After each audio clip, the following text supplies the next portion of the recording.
devant tant d'incertitudes, il nous faut prendre nos résolutions. Pour faire bouger les lignes et engager un débat sur le fond, le MRC doit se préparer à présenter un candidat républicain. Je ne fais que citer notre motion, adoptée à la quasi-unanimité. C'est la seule manière de faire que 2012 soit le début de la reconquête par la France de son destin. La tâche, croyez bien, je ne le dissimule nullement, est infiniment rude, car la gravité de la situation financière va très vite mettre le salut public à l'ordre du jour. Peut-être cet été. Ce n'est pas seulement une candidature républicaine qui fera bouger les lignes. Non. Ce seront les événements eux-mêmes. Pour préparer l'avenir d'une Europe des peuples, avec en son cœur une compréhension franco-allemande renforcée, il faut, je le répète, une France forte, une France capable de raisonner mondial. La crise du capitalisme financier mondialisé implique en effet une réponse mondiale. Notre meilleur allié aujourd'hui s'appelle Obama, car le président américain doit résorber les énormes déficits de la balance commerciale américaine, 700 milliards de dollars, ou du budget fédéral, 12% du PIB. Il ne le peut qu'à travers une croissance forte, non seulement aux États-Unis, mais dans le reste du monde. Il doit pouvoir compter sur une France capable de jouer son rôle de contrepoids en Europe, dans l'intérêt de l'Europe et de l'Allemagne elle-même, car celle-ci, on oublie souvent de le rappeler, réalise 60% de son excédent commercial, qui a varié ces dernières années de 120 à 200 milliards d'euros. Elle réalise 60% de cet excédent sur les autres pays de la zone euro. Mais l'Allemagne a aussi ses problèmes. Elle connaît notamment une précarité grandissante. Une relance de la demande intérieure, y compris par la voie salariale, peut ranimer la croissance allemande. Bref, un compromis européen est nécessaire à tous égards, y compris pour aider les États-Unis à surmonter leur crise, ce qui est dans l'intérêt général. Condition, bien entendu, que les États-Unis veuillent bien tenir compte du reste du monde. Mais je crois que le président Obama s'est engagé avec beaucoup de mérite sur cette voie, et nous devons l'y aider. Voilà le discours que devrait tenir un candidat républicain, animé d'une vision qui réponde à l'intérêt national, mais plus largement encore à l'intérêt de l'humanité tout entière. Dans cette période historique dangereuse, où la guerre peut, comme dans toutes les crises, à tout moment surgir à l'horizon. Et je n'ai pas besoin de vous dire dans quelle direction je porte mon regard. Je pense que nous ne sommes pas au bout de nos peines au Moyen-Orient. Qui peut nous inspirer confiance dans ces circonstances difficiles? Objectivement, il n'y a pas beaucoup d'hommes d'État à l'horizon. Certes, je dirais, on ne naît pas homme d'État, on le devient. C'est parfaitement vrai. Je suggère que nous ne prenions pas aujourd'hui de décisions précipitées sur la personne du candidat républicain, dont la France a besoin et que nous soutiendrons. Un candidat à la présidence de la République peut être soutenu par un parti, il ne peut pas être le candidat d'un parti, je vous le rappelle. Pour ma part, vous le savez, je n'ai jamais été tenaillé depuis l'enfance par l'envie rentrée de devenir président de la République. Je ne me suis jamais situé dans cette perspective. Je n'ai pas calibré ma carrière en conséquence. Je me suis borné à une fonction d'instituteur républicain, en quelque sorte, au sens étymologique du terme, instituere, mettre debout. Si je me suis résolu à être candidat en 2002, c'est pour témoigner d'une vision républicaine qui n'était portée par aucun autre.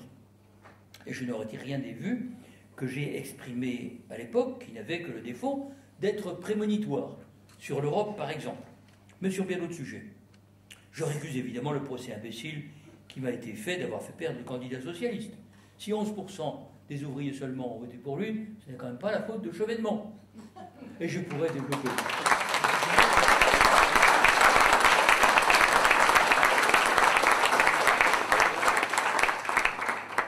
Trêve de baliverne.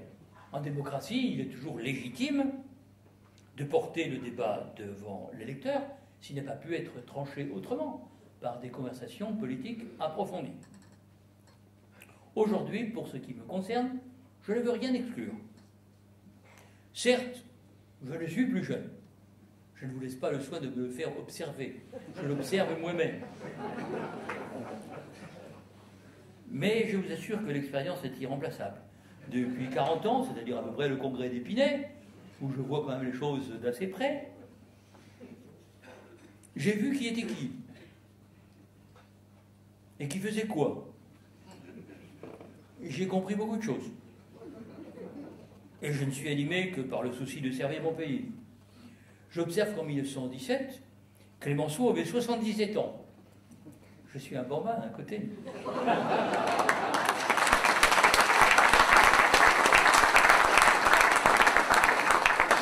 Mais entre nous, quelle leçon d'énergie il a laissé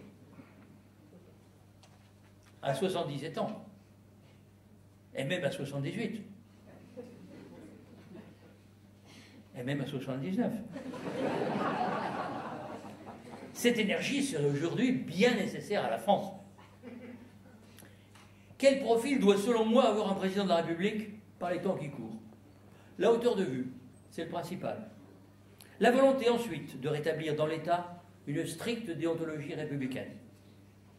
Le souci enfin d'aller à l'essentiel. Par exemple en laissant le Premier ministre, non pas seulement gouverner, mais par exemple recevoir Thierry Henry.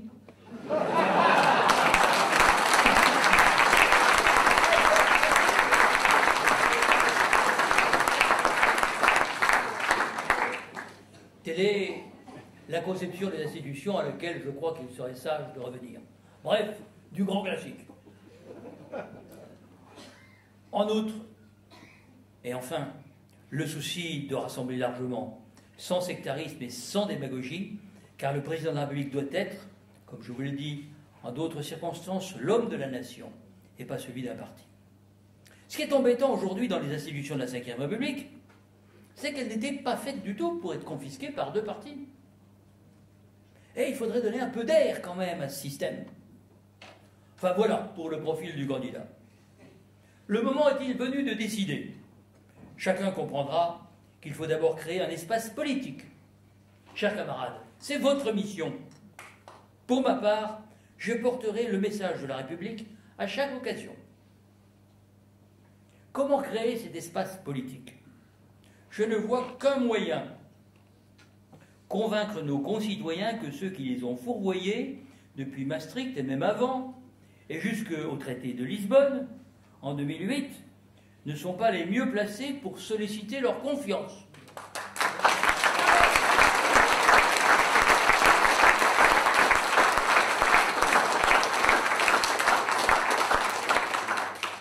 Faites donc entendre le langage de la vérité.